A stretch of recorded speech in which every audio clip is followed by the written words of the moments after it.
안녕하세요. 저는 딸아이를 키우고 있는 돌싱녀입니다. 저는 약 8년의 결혼 생활을 정리하고 이혼을 하게 되었는데요. 제가 이혼을 하게 되는 그날 TV에서나 보던 천벌이 있다는 것을 깨달았네요. 모두들 제 이야기가 궁금하실 텐데 지겨운 서로는 이만하기로 하고 바로 시작해 보겠습니다. 재미나게 들어주세요. 저와 남편은 결혼 7년 차를 맞이하고 있던 부부였어요.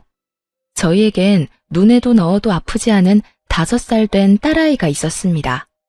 이제 5살이니 싫고 좋음을 표현하고 제법 대화가 통하긴 하지만 아이는 아이인지라 육아가 고된 건 어쩔 수 없는 일이었죠. 고된 육아와 사회생활로 지친 남편과 저 사이엔 사랑보단 동료애가 가득했고 그랬기에 어느 순간부터 사랑한다는 말 대신 힘내자, 수고했다는 말이 오가고 있었어요. 그렇다고 해서 그런 관계에 불만이 있다던가 섭섭함은 없었어요. 죽고 못 살아 결혼까지 했다고 한들 언제까지나 사랑만으로 살 수도 없는 노릇이고 남편과 제 사이에 사랑이 지고 피어난 동료애는 사랑이 밑바탕 되었기에 가능한 것이라 생각했기 때문이었어요. 이렇듯 남편과 제 사이엔 동료애라도 있었는데 시댁과의 관계에선 미운정만 남은 상태였어요. 아니, 미운정도 아닌 그냥 미운 상태였어요. 그 이유는 제가 아들을 못 낳았다는 이유 때문이었는데요. 남편은 누나 3명의 아들 하나로 아들 하나를 낳기 위해 갖은 노력을 다해 겨우 낳은 아들이었죠. 그런 아들이 결혼을 해서 딸 하나만 낳고 아들 소식이 없으니 그 원망들이 만만한 저를 향해 쏟아졌어요. 간혹 시누이들이 이런 사실을 알고 제 편을 들어주며 이런 말을 해주곤 했어요. 엄마, 아들 소식 없는 걸 왜 올케한테 뭐라고 그래? 아들 낳고 싶다고 생각만 하면 낳게 되는 것도 아니란 걸 다른 사람도 아닌 엄마가 더 잘 알면서. 그러고 이세 문제는 쟤들이 알아서 할 문제지 엄마가 나서서 이래라 저래라 할 문제가 아니라고. 그러니까 제발 올케 좀 그만 괴롭혀요. 이런 말을 듣고도 시모는 무시하기 일쑤였는데 가끔 입을 연다면 이런 말을 하곤 했습니다. 줄가 외에는 조용히 해. 이건 우리 집안 문제니까 넌 네 시댁일이나 신경 쓰라고. 이렇듯 출가 외인이라 줄을 그어버리는 시모를 보며 시누이들은 혀를 내두르며 한숨을 쉬었고 저의 편을 더 들어주려고 했지만 시누이들도 시누이 가정이 있으니 단단한 방패막이 되어주기란 힘든 것이 현실이었어요. 시부는 저에게 아들 하나 못 낳은 며느리라고 제 말에는 대답도 하지 않고 무시했고 시모는 갖은 말로 저에게 상처를 주곤 했습니다. 멀리 떨어져 살았던 터라 자주 오갈 수 있는 건 아니었지만 전화로 하는 시집살이 또한 만만치 않았기에 저는 정신적으로 피폐해졌어요. 시모는 적어도 일주일에 한 번은 꼭 전화가 와 저를 닥달하곤 했는데 그때마다 주제는 손자가 주를 이루었죠. 어디니? 바쁘니? 지금 회사라서요. 무슨 일 있으세요? 예, 네가 지금 회사 다닐 때니? 회사 다닐 시간에 병원이나 다녀보란 말이야. 아니면 점집이라도 가보던가. 이대로 우리 집 대 끊어놓을 생각 아니면 뭐라도 노력이라도 좀 해보란 말이다. 어머님, 제가 병원에 가고 싶다고 한들 아무 소용없는 거 아시잖아요. 그이가 하윤이 하나면 만족한다고 하는데 제가 뭘 더 어쩌겠어요. 저 혼자 병원 가서 되는 것도 아니고. 저한테 계속 이러지 말고 하윤이 아빠를 먼저 설득해 보세요. 너도 설득 못하는 걸 내가 어떻게 설득하니? 넌 네 남편 하나 못 구워 삼고 뭐하니? 내가 정말 너만 보면 답답해 죽겠다. 뭐 하나 제대로 하는 게 없어. 어머님도 설득 못한 어머님 아들 저라고 뭐 되겠어요? 어머님 아버님 마음 모르는 건 아닌데 사실 저희는 하윤이 하나로 만족해요. 요즘 같은 세상에 아들 딸이 뭐가 중요하다고 매번 이러세요. 그러지 말고 이제 포기해 주세요. 정 포기가 안 되면 어머님 아들 먼저 설득하시던가요. 이것 봐. 내가 이럴 줄 알았다니까. 네가 딸 하나 낳고 그걸로 만족한다 생각하고 있는데 아들이 생기겠어? 빌고 또 빌어도 가지기 힘든 게 아들이야. 그러니까 그런 생각은 하지도 말고 뭐든 노력해보란 말이야. 너 아들 못 낳으면 다시 네 집에 발걸음도 못하게 할 테니 그런 줄 알아. 오지 말라고 하면 누가 겁이라도 먹는 줄 알았는지 으스대며 말하는 꼴을 보니 참 코웃음이 다 나오더라고요. 그렇게 해주시면 저도 감사하죠. 어머님이 먼저 그렇게 말씀하셨어요. 아들 못 낳으면 시댁에 올 필요도 없다고. 시모의 으스대는 꼴에 마음의 소리가 나버렸고, 시모는 제가 그것만은 절대로 안 된다고 빌기라도 할 줄 알았는지 도리어 고맙다고 하는 제 말에 당황한 듯 말까지 더듬으며 되묻더라고요. 뭐야? 그렇잖아요. 아버님은 제가 무슨 말을 해도 들은 척도 안 하시고 어머님은 제가 갈 때마다 말로 상처 주는데 저라고 뭐 가고 싶어서 간 시댁이었겠어요? 도리는 다 하고자 해서 갔던 거 아닐까요? 그런데 어머님이 이렇게 친절도 하시게 오지 말라고 하시니 앞으로 아들 낳지 못하면 가지 않도록 하겠습니다. 그러면 들어가세요. 귓등으로 듣는 것도 하루 이틀이지 어느 순간부턴 저도 제 할 말은 하며 살게 되었고 시모는 그때마다 파르르 하며 화를 냈지만 그 순간뿐 다시 연락이 오곤 했어요. 하루가 멀다고 어느 날은 임신 종용, 하루는 옆집 개가 출산을 했는데 순혼만 낳았다. 이런 말을 듣고 있노라면 정말 정신병에 걸릴 것만 같더군요. 이런 모든 것들이 너무 힘들어 남편에게 하소연이라도 하고 있으면 언제나 결론은 남편이 시모에게 다시 이야기한다는 말이었어요. 여보, 오늘 또 어머님 전화 오셨어. 글쎄 오늘은 아들 못 낳을 거면 시댁에 오지도 말라고 하시더라. 그래서 안 간다고 하고 끊어버렸어. 끊고 나서도 내가 왜 이런 말을 듣고 있어야 하나 싶더라니까. 한두 번도 아니고 그냥 그러려니 해. 그렇게 매번 스트레스 받아 하면 당신만 힘들어. 정 안 되면 나한테 전화하라고 말하라고 해.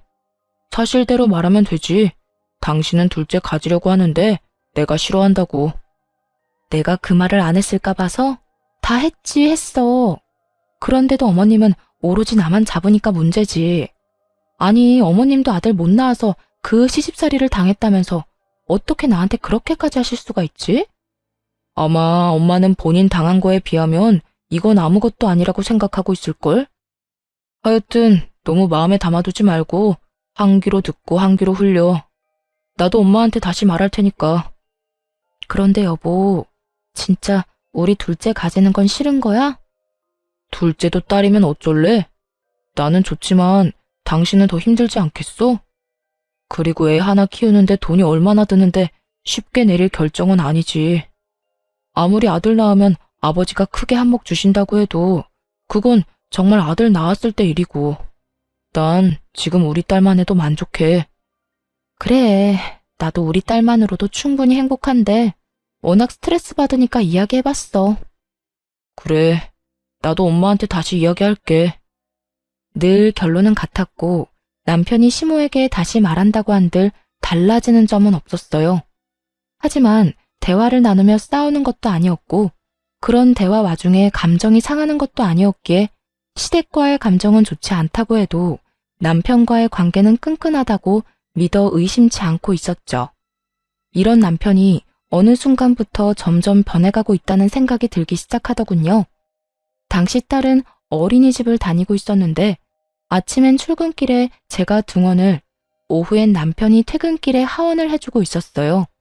그런데 아이를 데리러 갈 시간이 지났는데 남편이 전화도 받지 않고 오지도 않는다는 연락이 심심치 않게 오더라고요. 여보, 어디야? 아직 회사야? 지금 가고 있어. 지금? 이렇게 늦을 것 같으면 선생님한테 연락을 해줘야지. 정 안 되면 나한테라도 연락했으면 내가 일찍 마치고 갔을 거 아냐. 요즘 따라 왜 이래? 혹시 회사에 일찍 나온다고 말하기 곤란한 상황인 거야? 일 처리하다 보면 이런 일 저런 일 다 생기는 거 당신도 알잖아. 나도 시간 내에 어떻게 해서 끝내보려고 정신없이 일하다가 연락 못한 거라고. 나라고 안 하고 싶어서 안 한 게 아니란 말이야. 하여튼 앞으로는 안 될 것 같으면 미리 연락할 테니까 잔소리 좀 그만해. 잔소리하는 게 아니라 그런 상황이면 내가 하윤이 데리러 가면 되니까 미리 말해달라고 하는 거야. 사람 말을 왜 그런 식으로 예민하게 받아들이는 거야? 그렇지 않아도 정신없는데 당신까지 전화로 이러니까 그렇지. 지금 어린이집 앞이니까 끊어. 집에서 이야기하자고. 나리선 목소리에 짜증 가득한 말투. 남편이 예민한 상태라고 생각하긴 했지만 바쁜 시즌이기도 했고 아이 때문에 다른 사람보다 일찍 퇴근해야 하니 나름대로 예민해질 수밖에 없는 사정이 있겠거니 했어요. 거기에다 저 역시 회사 일로 정신이 없어 그냥 그러려니 하고 남편의 말을 믿고 넘긴 것이었죠. 그렇게 예민해진 남편의 눈치를 살피던 어느 날이었어요. 시모가 아무런 말도 없이 집으로 찾아왔더라고요. 때마침 주말이었던 터라 집에 있을 거라 확신하고 아침 7시부터 불시에 들이닥친 것이었어요. 어머님, 이 시간에 연락도 없이 무슨 일이세요? 아침부터 어디 갈 일은 없을 테니 연락도 없이 왔지. 하윤이는 일어나 있을 테고 우리 아들은 자니? 아, 네. 하윤이 아빠는 어제 늦게 들어와서 아직 자고 있고 하윤이는 아까 일어나서 놀고 있어요. 하윤이 아빠 깨울까요? 됐다, 둬라. 피곤한 사람 깨우긴 왜 깨워? 아이고, 일단 이거부터 받아봐라. 무거워서 팔 떨어지겠어. 시모는 끙끙거리며 저에게 박스를 건넸고 받아서 들었더니 한약이더라고요. 어머님, 이게 무슨 약이에요? 무슨 약이긴 네 약이지. 임신 잘 되는 약이야. 용하다는 데서 지어왔는데 그 약 먹고 아들 낳은 사람이 한두 사람이 아니다더라. 이거 먹기만 하면 아들은 무조건 낳는다고 하니 빼놓지 말고 먹기나 해. 내가 큰맘 먹고 큰돈 주고 사온 거니까. 세상에 그런 약이 도대체 어디 있냐고 말하고 싶은 걸 얼마나 참았나 모릅니다. 하고 싶은 말을 곧이곧대로 다 했다간 괜한 말만 길어질 것이 뻔했기에 그냥 참기로 한 것이었죠. 시모는 한약을 제게 건네고 딸이 있는 거실로 가며 아침을 차리라고 했고 전 일단 밥부터 먹이고 보내자 싶었어요. 그렇게 주방에서 상을 차리는데 거실에서 시모의 말소리가 들린다 싶더니 딸의 우는 소리가 들려오더라고요. 네가 그냥 나올 게 아니라 뭐라도 하나 달고 나왔으면 내가 이 고생은 안 해도 될 텐데. 넌 도대체 엄마 뱃속에서 뭐 했니? 남들 다 달고 나오는 거 하나 안 달고 나오고. 어휴, 꼴 보기 싫으니까 방에 가서 놀아. 시모가 딸을 마땅치 않아 한다는 건 익히 알고 있긴 했지만 직접적으로 딸에게 저딴 말이나 한다거나 저런 행동을 한 적이 없었기에 딸만큼 저 역시 놀랐어요. 이럴 줄 알았다면 한 공간에 두 사람을 두는 일도 없었을 텐데 설마 저딴 말을 아이에게 할 거란 생각도 못했던 것이었죠. 시모는 딸에게 삿대질하며 방으로 들어가라고 고함을 지르고 있었고 딸은 시모의 모습에 놀라 울고 있더군요. 그 순간 정말 피가 거꾸로 솟는 느낌이 들어 딸아이를 안방 남편의 품에 안겨주고 거실에 나와 시모에게 소리를 질러버렸어요. 지금 뭐 하는 짓이세요? 왜 애꿎은 하윤이한테 이러세요? 내가 뭘 어떻게 했다고 그러니? 못할 말한 것도 아니고 없는 말한 것도 아닌데. 그런 말은 애한테 할 말도 아닐 뿐더러 그런 행동은 절대로 하면 안 되는 행동인 거 모르세요? 애가 얼마나 놀라고 상처받을지 그런 생각은 전혀 안 하시냐고요. 어머님한테 하윤이는 손주도 아니에요? 어쩌면 손주한테 그런 식으로 행동할 수 있냐고요. 내 아들, 딸이니 손주가 맞긴 하다만 달가운 손주가 아니란 건 너도 잘 알지 않니? 내 입장에서 머리라도 한 대 콱 쥐어받고 싶은 걸 그냥 눈앞에서 사라지라고 해준 거다. 그러니까 네가 지금 나한테 화낼 게 아니라 고맙다고 해야 할 상황이다 이 말이야. 그런 말이나 하실 거면 그냥 돌아가 주세요. 뭐야? 그런 말 같지도 않은 말씀 하실 거면 그냥 돌아가시라고요. 여긴 엄연히 저희 집이고 저희 딸 공간이에요. 저희 공간에서 그런 말 하는 거 저 굉장히 불쾌하고 싫습니다. 그러니 돌아가 주세요. 이미 전 시모와 마주하기도 싫은 상태였고 그랬기에 당장 나가라는 제 말은 꽤 단호했어요. 시모도 그걸 느낀 것인지 하나마나한 아들 집 유세를 펼치며 저의 길을 누르려고 애쓰더군요. 이게 어디 시어미한테 가라 마라 명령질이야? 너희 공간? 웃기고 있네. 여긴 엄연히 내 아들 집, 내 아들이 사는 공간인데 왜 내가 나가야 해? 난 못 나간다. 절대 못 나가. 시모는 어깃장을 놓으며 고함을 지르고 있었고 그런 시모의 고함에 남편이 방에서 나오더라고요. 이미 잠에서 깨 울던 딸을 달래주느라 한껏 지친 모습으로 말이죠. 도대체 이 아침부터 이게 무슨 일이야? 엄마는 이 아침에 여긴 왜 왔어? 당신은 왜 아침부터 그렇게 화를 내는 거고? 당신 엄마가 우리 딸한테 뱃속에서 남들 다 달고 나오는 거 하나 못 달고 나왔다고 구박하는 것도 모자라 애한테 꼴 보기 싫다고 방에 들어가라고 화까지 내셨어. 그 덕에 우리 하윤이는 지은 죄도 없이 혼나서 울고. 난 다른 건 다 참아도 우리 하윤이한테까지 이러는 건 못 참아.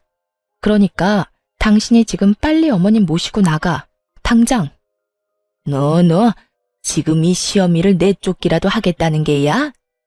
네. 저는 제 자식한테 함부로 대하는 사람을 저희 집에 두고 볼 수만은 없네요. 그게 어머님이라 할지라도 말이에요. 저의 흥부는 결혼 생활 이래 최고조에 달해 있었고 남편은 그런 제 모습에 한숨을 내쉬더니 노발대발 중인 시모를 잡아 끌고 집을 나가버리더라고요. 남편이 시모를 데리고 나가버린 후 아무래도 남편이 돌아오면 말싸움을 할 것만 같았어요. 그렇지 않아도 많이 놀랐을 딸아이에게 그런 모습까지 보여주고 싶지 않았어요. 그래서 딸아이를 친정에 맡기고 돌아와 남편을 기다렸어요. 이참에 확실하게 마무리 지어야 한다는 생각이 강하게 들더군요. 그렇게 제가 마음을 다잡는 사이 남편이 집으로 돌아왔고 대화를 시작했어요. 여보, 앞으로 한동안 당신 집이랑 멀리하고 지내고 싶어. 다신 이런 상황 우리 딸이 겪게 하고 싶지 않아. 오늘 일은 엄마가 심했단 거 나도 인정해. 그런데 아무리 그렇다고 해도 그건 아니지. 당신이 우리 집 하나뿐인 며느린데 말이 좋아야 한동안이지. 그 말은 그냥 연을 끊겠다는 말하고 같은 말이잖아. 그건 앞으로 어머님, 아버님 행동에 따라 달라지겠지. 지금처럼 계속 나랑 내 딸 무시하고 구박하면 연이 끊길 테고, 그렇지 않고 있는 그대로의 우리를 받아들여준다면 다시 왕래하고 지내지 않겠어? 나도 무조건 연을 끊겠다는 말이 아니야. 단지 이런 식은 아니라는 거야. 어린애가 뭘 안다고 애한테 그런 말을 하냐 이거야. 심지어 어머님은 그런 행동을 해놓고도 본인이 잘못했다는 인지조차 없으셔. 그런 사람을 내 딸 곁에 계속 방치하겠다고? 난 절대 싫어. 방치하겠단 말이 아니잖아. 피할 게 아니라 부딪히면서 설득하자는 말이야. 이런 일이 있었다고 연을 딱 끊어버리면 부모님이 우릴 뭐라고 생각하겠어? 미워하기만 하다가 결국 그렇지 않아도 미워하는 우리 딸을 더 미워하시겠지. 당신은 그런 걸 바라는 거야? 애초에 그게 잘못된 거야. 어떻게 본인들 손주를 그렇게 미워할 수가 있는 거냐고. 아들이 아니라 딸이라서? 그런 이유로 미워하는 티를 애한테 팍팍 내는데 그런 게 잘못됐다는 거 당신은 정말 몰라서 그래? 우리가 부모니까 우리가 딸을 보호해야 하는 게 맞는 거 아니야? 하여튼 나하고 하윤이는 한동안 시댁엔 안 갈 거니까 그런 줄 알고 어머님께도 우리 집에 오지 말라고 해줘. 당신이 전하지 않으면 내가 직접 말할 테니까 그런 줄 알고. 전 이때도 그렇고 지금도 그렇고 제가 틀린 말 했다고 생각하지 않습니다. 시모의 행동은 선을 넘었고 상식을 벗어난 수준이었어요. 시부모님 입장에서 손이 귀한 집에 손주 한번 안아보지 못해 섭섭하고 안달이 난 마음을 이해하지 못하는 것은 아니었어요. 하지만 본인 아들이 그렇게 둘째는 싫다고 하는 가운데 그 비난의 화살을 저와 제 딸에게 쏘아버리는 건 저로서는 절대 용납할 수도 용납해서도 안 되는 일이라 생각했습니다. 그래서 전 남편에게 제 뜻을 굽히지 않고 말하게 되었고 남편은 그저 시댁의 입장에서만 생각한다 싶더니 결국 저의 성격을 트집잡아 화를 내기 시작하더라고요. 당신 진짜 이런 사람이었어? 무슨 여자 성격이 이렇게 대쪽 같아? 좀 아닌 것 같아도 상황에 따라서 좀 굽힐 줄도 알아야지. 하나부터 열까지 무조건 당신 말대로 당신 뜻대로 다 해야 그 직성이 풀리는 거야? 이런 상황이니까 굽히지 않는 거야. 내가 지난 결혼 생활 동안 이렇게까지 싫다고 한 적이 있었어? 누구보다 잘 아는 사람이 왜 그런 식으로 말해? 됐어. 당신한테 진짜 실망이 크다. 난 당신이 이런 여자인 줄 꿈에도 몰랐다. 당신이 뭐라고 하든 난 우리 집에 갈 거니까 당신은 당신이 하고 싶은 대로 해. 더는 이 이야기 하지도 말자. 진짜 질리니까. 치열한 말다툼 끝에 남편은 마음대로 하라고 아주 큰 소리를 지르며 방으로 들어가 버렸고 그렇게 저희의 각방살이가 시작되었어요. 다음날 딸을 데리러 친정에 갔더니 엄마가 굳은 표정으로 절 조용히 부르더라고요. 딸, 너 이것 좀 봐라. 굳은 표정으로 엄마가 저에게 건네준 것은 다름 아닌 딸이 그린 그림이었어요. 딸, 남편, 저로 추정되는 사람이 나란히 서 있는 그림이었는데 도무지 이상한 점이 없는 그림을 건네주는데 엄마의 표정이 너무나도 굳어있어 의아했죠. 이게 왜? 무슨 문제 있어? 나도 아무 문제가 없는 줄 알았는데 하윤이가 이 그림을 그렸길래 내가 누구냐고 물어봤는데 글쎄 이 여자가 네가 아니라 언니라고 하더라. 내가 몇 번이나 물었는데 계속 언니라고 그랬어. 아빠 친구 언니라고. 이게 무슨 일이니? 뭐? 확실해? 엄마가 아니라 언니래? 그래. 몇 번이나 물어서 애가 짜증을 다 내더라니까. 너 정서방이랑 무슨 일 있니? 이거 엄마가 보기엔 보통 일 아닌 것 같아. 엄마의 말대로 보통 일은 아닌 것 같았어요. 물론 아이의 말을 100% 신뢰할 수 있는 건 아니었지만 같은 말을 반복해서 한다는 건 그만한 이유가 있기 때문이었죠. 결국 전 남편을 믿기 위해 남편에게 사람을 붙이게 되었습니다. 이렇게 오해만 쌓여나가다간 우리 부부 사이에 모르긴 몰라도 큰일이 벌어질 것이 뻔했기 때문이었죠. 흥신소의 연락을 기다리면서도 얼마나 바라고 또 바랐는지 모릅니다. 제발 딸의 착각이기를, 제발 제 결혼 생활의 종지부를 이런 식으로 찍게 하지 말아달라고 말이죠. 하지만 저의 이런 바람과는 달리 흥신소에서 전해온 소식은 제 결혼 생활의 끝을 알리고 있었고 제가 모르고 있던 현실은 정말 충격 그 자체였습니다. 안녕하세요, 사모님. 조사해본 결과 남편분은 외도를 저지르고 있는 것이 맞았습니다. 상대는 남편분이 다니고 있는 회사 근처 카페에서 일하는 알바생으로 나이는 25살이더라고요. 접근은 먼저 남편분이 했고요. 상간녀 역시 남편분이 유부남인 거 다 알고 있더라고요.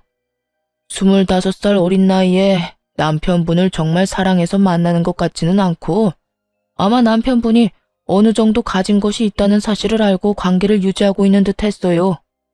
상간녀 집안은 더 조사해봐야 알겠지만 그렇게 부유한 집안은 아닌 듯 하고요.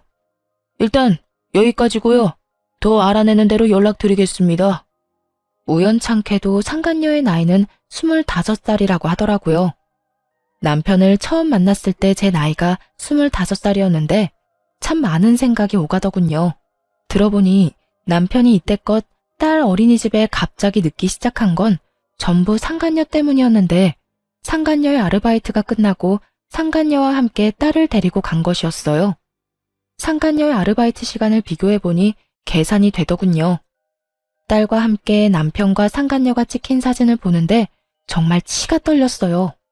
외도를 저지른 것도 치가 떨리는데 그 더러운 현장에 딸도 함께 데리고 있었다는 사실이 저를 더욱 화나게 했어요. 그 모진 순간들에도 저는 남편을 정말 믿었는데 그랬기에 지금까지 버틸 수 있었던 것이었는데 처음 안 순간부터 해서 지금까지 함께한 세월이 얼만데 어떻게 그런 우리의 시간을 이런 식으로 마무리하게 만드나 싶더군요. 남편에 대한 배신감은 생각보다도 컸고 외도 사진들을 보며 얼마나 울고 또 울었나 몰라요. 연애 시절 저를 향하던 남편의 미소를 사진에서 보는 순간 전 아이를 위해서라도 이혼을 해야만 한다는 생각이 들더군요. 더는 남편에겐 저와 딸이 있는 가정은 필요 없어 보였으니까요. 그렇게 전 친정 부모님께 모든 사실을 털어놓고 딸을 부탁드리고 이혼 준비를 시작했어요. 증거가 명확한 덕분에 이혼 준비는 수월하게 진행되었고 마무리가 될 무렵 상간녀를 찾아갔습니다. 어떤 여자인지 직접 보고 싶었거든요. 상간녀가 일하는 가게에 들어서는 순간 저를 알아본 상간녀의 표정이 순식간에 굳더군요. 저는 주문도 하지 않은 채 테이블로 가서 앉았고 그런 제 테이블로 상간녀가 물을 가지고 와 맞은편에 앉더라고요.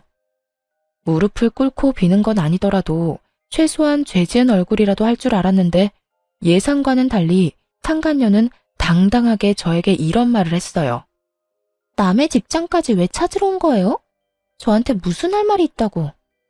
정말 뻔뻔하기가 하늘을 찌르지 않나요? 상간녀는 귀찮아 죽겠다는 표정으로 저에게 이런 말을 했고 전 그런 상간녀를 쏘아보며 이렇게 말해주었어요. 몰라서 물어? 도대체 얼마나 뻔뻔한 인간이길래 유부남이나 만나고 돌아다니나 싶어 그 면상이나 보러 왔는데 생각보다 더 뻔뻔하네. 나 방금 깜짝 놀랐잖아. 너무 당당해서 내가 상간녀라도 된 줄 알았어. 제가 당당하지 못할 이유가 없잖아요. 말이야 바른말이라고 남편 관리 못한 사람이 잘못이지 제가 무슨 잘못이 있겠어요? 전 그저 제가 좋아 죽겠다는 오빠 마음 받아준 것밖에 없다고요. 아, 그러니까 넌 유부남이든 말든 널 좋아 죽겠다고 하니 불륜을 저지른 것뿐이라는 거네? 사랑은 죄가 아니다. 이런 말을 하고 싶은 거네?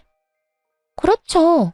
오빠가 그러는데 어머님이랑 아버님이 손주 기다린다고 하더라고요. 만약 제가 아들 하나 낳아주기만 하면 그쪽 같은 여자랑은 당장 이혼한다고 하기도 했고요. 나이도 어리겠다, 자궁도 건강하겠다. 낳다 보면 그깟 아들 하나쯤은 시간 문제 아니겠어요? 그러니까 험한 꼴 당하기 전에 스스로 물러나요. 같은 여자로서 걱정되어서 하는 말이에요. 걱정? 참 감동적이네. 가정 있는 남자 만나느라 그렇지 않아도 바쁠 텐데 내 걱정까지 해주고 말이야. 그런데 어떡하지? 난 네 걱정 따위는 필요 없는데. 내 앞에서 자존심 세워봤자 소용없어요. 그렇게 아득바득 노력해봤자 어차피 그쪽은 나한테 남편 뺏긴 불쌍한 여자일 뿐이니까요. 그러니 내가 한 말 너무 고깝게 듣지 말고 새겨들어요. 아, 그리고 내가 그쪽한테 위자료 많이 챙겨주라고 우리 오빠한테 잘 말해둘 테니 애 키울 돈 걱정은 하지 말아요. 나 그렇게까지 못된 사람은 아니거든요. 찾아올 때만 해도 조용히 있다가 가려고 했는데 상간녀 하는 꼴을 보니 그냥 가선 안 될 일이더군요. 남의 가정을 파탄으로 몰고 간 주제에 당당해도 너무 당당한 꼴을 짓밟아줄 필요가 있다고 생각했어요. 그래서 전 그대로 자리에서 일어서 상간녀의 뺨을 내리쳐버렸어요. 양쪽 뺨 다 말이죠. 갑자기 일어난 상황에 가게한 모든 시선은 저희에게로 향했고 전 상간녀를 향해 이렇게 말해주었어요. 뭘 그렇게 봐. 네가 내 남편을 빼앗아 갔는데 이 정도는 해야 내 속이 풀리지 않겠니? 위자료? 잘 말해주면 좋지 나도. 그런데 내 위자료는 내가 알아서 잘 받아낼 수 있으니까 걱정하지 마. 참고로 너한테도 받아낼 생각이니까. 너도 돈 준비하는 게 좋을 거야. 금액이 네 생각보단 꽤 클 거야. 그러니까 넌 돈 준비나 똑바로 하고 아들 낳을 준비나 해. 너도 나처럼 아들 못 낳으면 네 오빠가 또 바람 피울지 누가 알겠니? 그럼 나는 이만 가볼 테니까 그딴 쓰레기 같은 집안에서 다 같이 한번 잘 썩어봐. 상간녀는 저를 노려보며 부들부들 떨고 있었고 전 그런 상간녀를 뒤로 한 채 집으로 돌아왔습니다. 소파에 앉아 얼얼한 손을 식히고 있는데 화가 난 남편이 집으로 들어와 저에게 따져묻기 시작하더군요. 야, 너 꼭 거기까지 찾아갔어야 했어? 너랑 내 문제인데 왜 M&A를 찾아가서 그 곤욕을 겪게 만들어? 그 순간에도 남편은 제가 외도 사실을 안 것 자체에는 관심조차 없었고 그저 상간녀가 겪게 된 상황만 불만이 가득해 보이더라고요. 정말 오만정이 다 떨어진다고 그러죠? 저는 남은 정이 없다고 생각했는데 그렇지 않았는지 노발대발 남편을 보고 있는데 정이 뚝뚝 떨어지는 느낌이 들었어요. 이게 어떻게 너랑 내 문제만 돼? 그리고 곤욕? 나는 내 남편과 내 딸의 아빠를 잃게 생겼어. 그런데 그까짓 일이 곤욕이래? 그래, 네가 오늘 찾아가서 그 난리를 피워준 덕분에 유진이 일자리도 잘리고 얼굴까지 못 쓰게 됐더라. 네가 때렸다며? 그러면 내가 거기까지 그냥 인사만 하려고 간 줄 알아? 그리고 똑바로 알기나 해. 딱 2대 때렸어. 그 2대로 걔 얼굴이 못 쓰게까지 됐다고 하면 걔 얼굴에 문제가 있는 거야. 알겠어? 진짜 못 쓰게 만들어주려다가 겨우 참은 사람 그만 건드려. 진짜 이해가 안 돼서 하는 말인데 지금 당신이 뭘 잘했다고 나한테 큰 소리야? 지금 무릎 꿇고 제발 이혼해달라고 빌어야 하는 상황인 거 몰라? 너 지금 내가 이혼 안 해주면 이혼도 못해. 배운 만큼 배웠다는 사람이 몰라서 이렇게 내 앞에서 당당한 거야? 내가 바람 피운 것까지 다 알게 됐는데 당신이 나랑 계속 살겠어? 그럴 리가 없잖아. 그동안 허투루 산 건 아니었나 보네. 그건 아는 걸 보니 말이야. 그래, 나 이혼할 거야. 그런데 그냥 편하게는 이혼 못 해주지. 원하는 게 뭐야? 양육비 다 필요 없으니까 이 집 나한테 넘겨. 위자료도 물론 줘야 할 거고 나 상간녀 소송도 할 거니까 그런 줄 알아. 뭐? 이 집을 넘기라고? 그게 말이나 돼? 이 집 살 때 내 돈도 절반 들어갔고 그 절반만 넘기는 건데 뭐 그렇게 쪼잔하게 굴어. 이 이혼 하루라도 급한 사람은 내가 아니라 너 아니니? 얼른 그 여자랑 살림 차리고 아들 하나 낳아야 할 거 아니야. 그 여자는 그런 삶을 원하는 것 같던데. 남편은 고민하는 듯 싶더라고요. 집을 넘기는 것이 아깝긴 하지만 25살의 어린 상간녀를 잃는 것이 더 아까웠던 남편은 결국 저의 뜻대로 해주기로 했습니다. 정말 최악 중에 최악이지 않나요? 딸의 면접 교섭권도 포기하고 오로지 어린 여자 하나에 미쳐서 모든 것을 넘겨버리는 그 꼴이 말입니다. 그렇게 미쳐준 덕에 저는 제가 원하는 걸 다 가지긴 했지만 한심한 마음이 드는 건 어쩔 수가 없더라고요. 어쨌든 저는 이혼을 진행하게 되었고 상간녀 소송도 진행해 위자료를 받을 수 있었어요. 여러 가지 소송이 진행되며 상간녀와 전 남편이 조금씩 다투는 모습을 보기도 했지만 그깟 일로 헤어질 거란 기대는 하지 않았어요. 그저 저는 돈과 집을 얻었고 무엇보다 제 딸을 지켰으니 다 되었다 싶었어요. 그렇게 이혼을 하게 되었고 이혼 의사 확인서를 제출하고 비로소 완전한 돌싱이 된 날이었어요. 그간 연락 한 통 없던 전 시모에게서 전화가 오더라고요. 이혼 소식을 들었나 싶기도 했고 도대체 무슨 말을 할까 싶어 전화를 받았어요. 심한 말을 한다면 그동안 참았던 말들을 좀 해주고 싶기도 했으니까요. 그런 생각을 하며 받은 전화인데 시모는 전혀 예상치 못한 말을 하더라고요. 너 지금 어디니? 왜 병원엔 코빼기도 보이지 않는 거야? 병원이요? 무슨 병원이요? 너 어디 아프니? 왜 아무것도 모른다는 듯이 말해? 네 남편 지금 오늘 내일 하는 거 모르니? 네? 그게 무슨 말이세요? 제 남편이 왜 오늘 내일 해요? 병원에 있다뇨? 너 정말 몰랐니? 연락 못 받았어? 어쩐지 네가 왜 안 오나 했다. 네 남편 그저께 화물차랑 교통사고 나서 지금 병원이다. 사고가 크게 나서 수술을 했는데도 하반신 마비는 피해갈 수 없다고 하더라. 수술 끝내고 나온 지가 언젠데 아직까지 의식도 없다고. 도대체 그 시간에 왜 고속도로 근처에 있었는지 모르겠어. 전 남편의 전화는 차단을 해버렸고 나머지 이런저런 연락을 받고 싶지 않아 전화를 꺼둔 사이에 이런 일이 일어났다니. 도대체 어떻게 된 일인가 싶었어요. 들어보니 고속도로를 올리기 직전에 사고가 난 것 같은데 그 시간에 왜 거기 있었는지 이해가 되지도 않았고요. 하지만 그런 제 궁금증은 금방 풀리게 되었어요.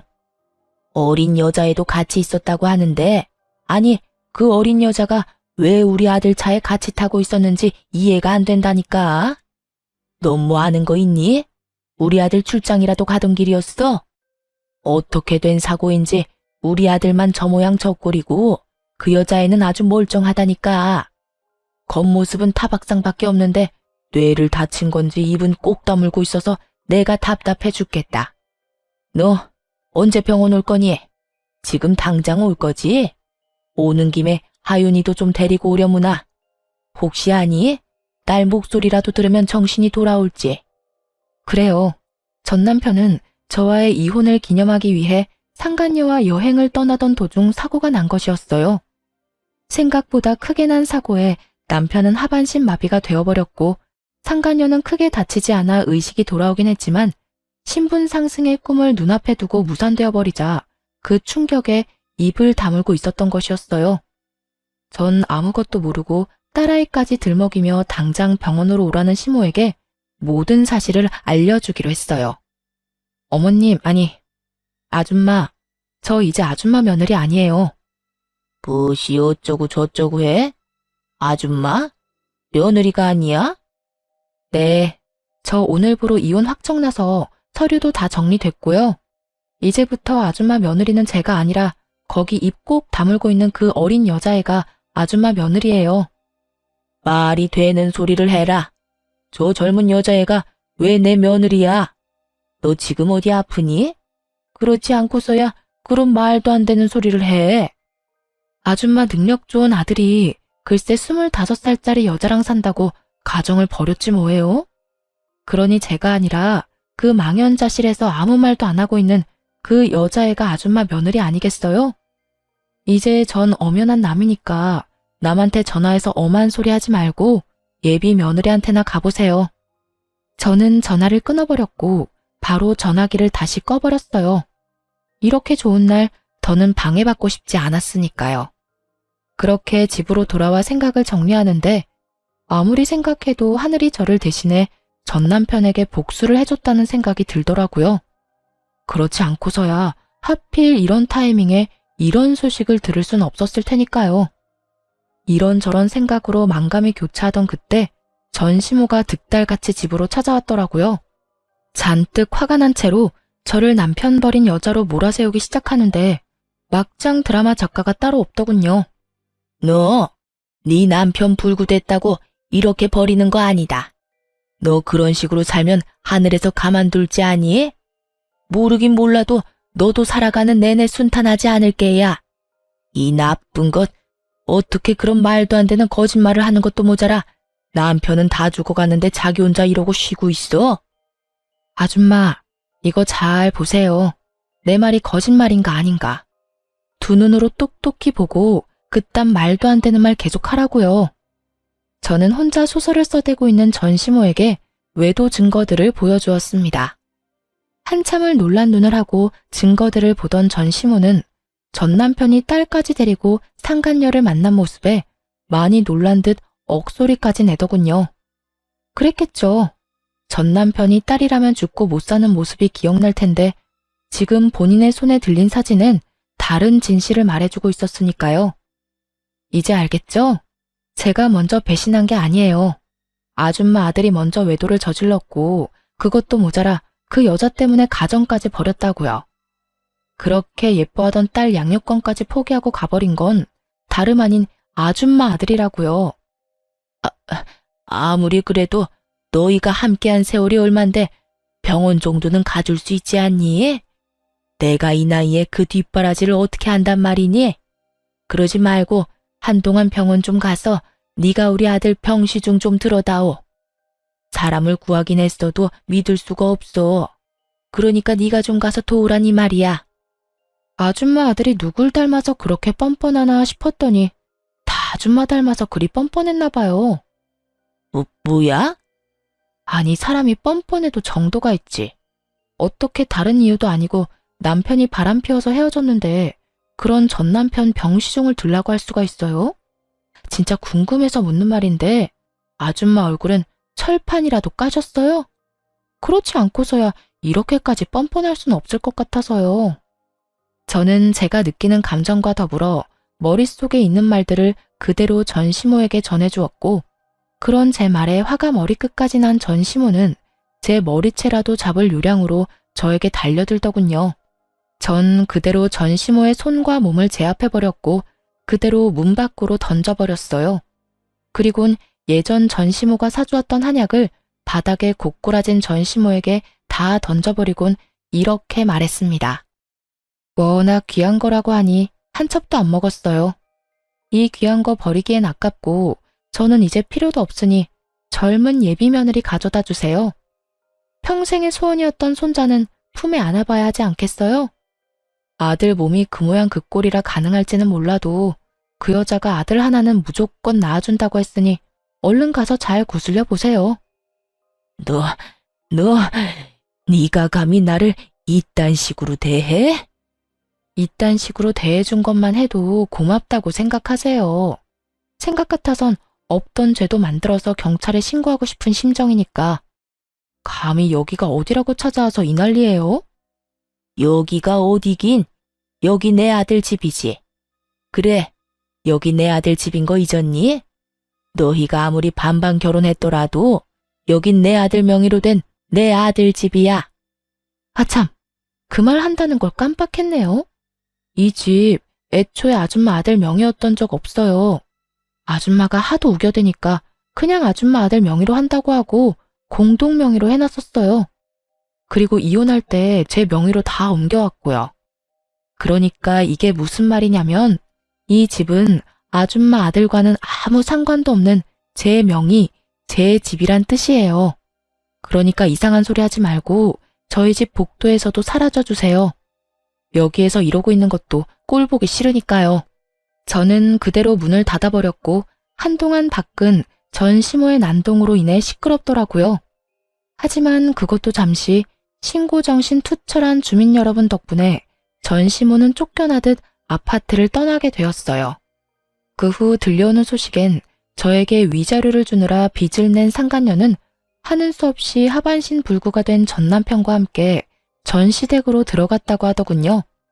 하지만 전 시모와 전 시부는 큰맘 먹고 들어간 상간녀를 아들 불구로 만든 재수없는 년이라고 하며 쉼없이 상간녀를 괴롭혔고 상간녀의 방패막이 되어야 할 전남편은 폐인이 되어 그 모든 것을 방치했다고 하더군요.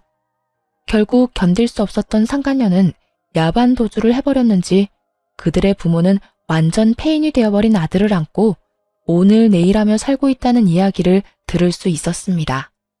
이 모든 이야기를 어떻게 알았냐고요?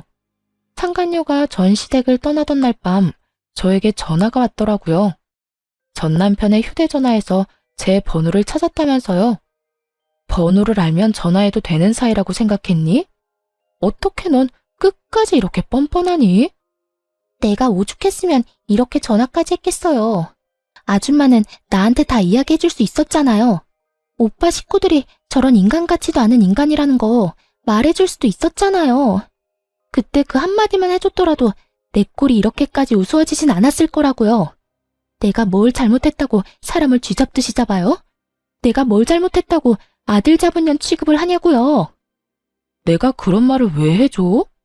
네 말대로 남편 관수도 못해서 딴 년한테 남편 뺏긴 여자가 너한테 그런 충고할 자격이나 있었겠어? 그리고 네 인생 네가 꼬아놓고 왜 엄한 사람 탓을 해? 정신 차려 이 한심한 거사. 어린 나이 하나 믿고 남자 홀릴 땐 언제고 이제 와서 뭐가 어쩌고 저쩌고 해? 왜 말을 안 해줬냐고? 아직 험한 꼴 덜 당했지. 인생 더 나락으로 가게 한번 만들어줘봐. 네가 어디 있는지 어디서 뭘 하는데 어떻게 해서든 알아내서 실시간으로 네 시엄마한테 다 알려줘봐. 이 여자가 진짜 미쳤나? 그러기만 해요 어디? 내가 진짜 가만 안 있어.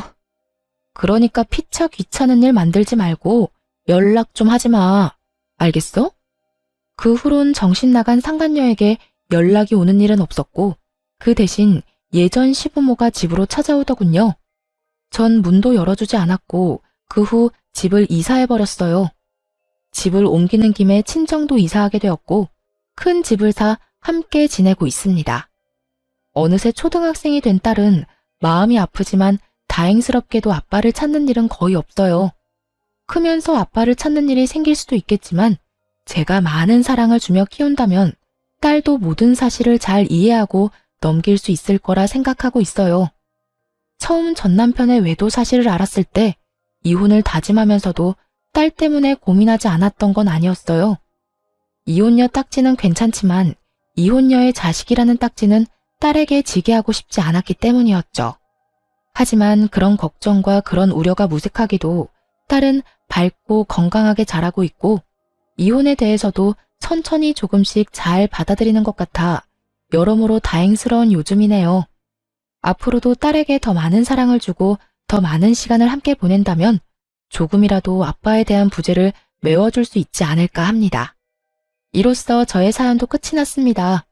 함께 해주신 모든 분 감사합니다. 다들 건강하세요.